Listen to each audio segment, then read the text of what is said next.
It is a stormy day outside. The sky is a greenish color. Thunder is rumbling, lightning is crackling, and hail the size of golf balls is raining down on your roof. All of a sudden, sirens start going off. You run to the basement and prepare for what is about to come your way. Your walls start shaking, and it sounds like a freight train is passing by your house. Then there is an eerie calm and silence. You go outside and see the devastation left by the tornado that just passed through your town. Being from the Midwest, as well as living in Oklahoma, aka Tornado Alley, I am somewhat accustomed to severe weather and tornadoes. There were many times which my family was awaiting a tornado in an underground storm shelter. I recall one where a newscaster was on air freaking out because he had to get home to his wife and kids. Tornadoes are frightening for anyone going through them, but they are especially frightening for those experiencing them for the first time with no prior knowledge about them. In order to prepare for tornadoes, it is important to know about them. The first and foremost thing to address is what exactly is a tornado. A tornado is a violently rotating column of air rotating counterclockwise in the northern hemisphere and clockwise in the southern hemisphere. A tornado is usually produced from a supercell or a large thunderstorm, although there are also tornadoes that can be made from fire and those that can be made from water, called waterspouts. While scientists don't know exactly why a tornado forms, they have found conditions attributed to formation. A tornado forms due to warm, moist air rising very quickly, meeting with cold, dry air, and creating an updraft. During a tornado, the sky may turn a greenish color and there will be hail. Two of the most notable features of a tornado are a wall cloud and obviously the funnel. And this is a picture of a wall cloud, and it's right here. You can pass that around. A wall cloud, according to the NOAA, National Oceanic and Atmospheric Administration, is an isolated cloud with low rain attached to a rain base of a thunderstorm. A wall cloud, if producing a tornado, normally exists 10 to 20 minutes before the tornado appears. It may also rotate. Tornadoes tend to form during tornado season, which lasts May through June. Although tornadoes can happen at any time of the year and at any time during the day, they normally happen from 4 to 6 p.m. According to the NOAA, about 1,200 tornadoes hit the United States each year, and most of these tornadoes strike in Tornado Alley, as I mentioned earlier. And here is a picture of Tornado Alley. Tornado Alley are states most prone to tornadoes, and these states include Texas, Oklahoma, parts of Kansas, Nebraska, and parts of Iowa. Living in Oklahoma right in Tornado Alley, I can attest that tornadoes were not uncommon.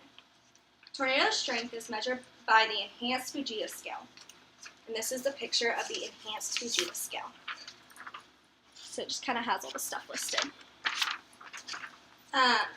This was named after Dr. Ted Fujita, who studied severe storms and weather. The scale is based off of wind speed and damage created by the tornadoes. The scale ranges from F0 to F5.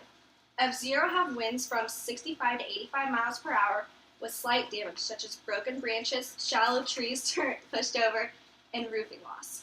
EF1 tornadoes have winds of 86 to 110 miles per hour, and damages include stripped roofs, damaged or overturned mobile homes, broken or windows or doors. EF2 tornadoes have speeds of 111 through 135 miles per hour. And this includes damages such as large trees that uprooted, roofs gone, mobile homes destroyed, and frame foundations shifted. Cars may also be lifted off the ground. EF3 tornadoes have winds ranging from 136 to 165 miles per hour, and damage such as damage to large buildings, some stories of houses destroyed, trees debarked, cars thrown, and trains overturned. EF4 tornadoes have wind speeds of 166 to 200 miles per hour, and damages such as leveled houses, cars, and heavy objects will be thrown. The largest and most dangerous tornado is an EF5. An EF5 has wind speeds greater than 200 miles per hour and results in complete destruction, even with the steel-reinforced concrete structures. And these cause extensive damage. And these tornadoes have devastation like any other disaster and result in a lot of loss of life. One of the most recent and notable EF5 tornadoes is the one that went through Joplin in 2011. This tornado had a width of 1 mile, created extensive damage, and killed 158 people. All of this was done in the few minutes that the tornado was on the ground. Here is a picture of what Joplin looked like before. That's the before side, and after. It's a landscape picture. Now that you know some of the basics about tornadoes, I'm going to share what you need to do in case a tornado happens in your area. It is best to always be prepared, especially if you live in an area where the tornadoes are frequent. If you are in an area in which a tornado watch is in effect, pay close attention to the weather and to the news. It means that there are conditions that could produce a tornado, but a tornado has not been spotted yet. If you are in an area where the tornado warning is in effect, it means a tornado has been spotted on the ground or on radar.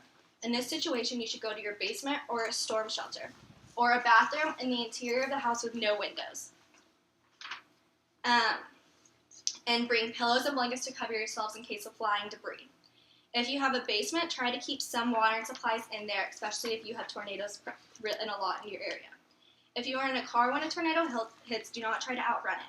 Pull your car over and get into a ditch. Remember, tornadoes are scary and it's best to stay prepared. So if you hear the sirens go off, you know what to do. Thank you.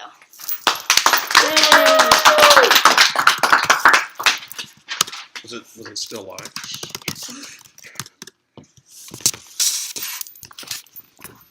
Are we gonna sign it?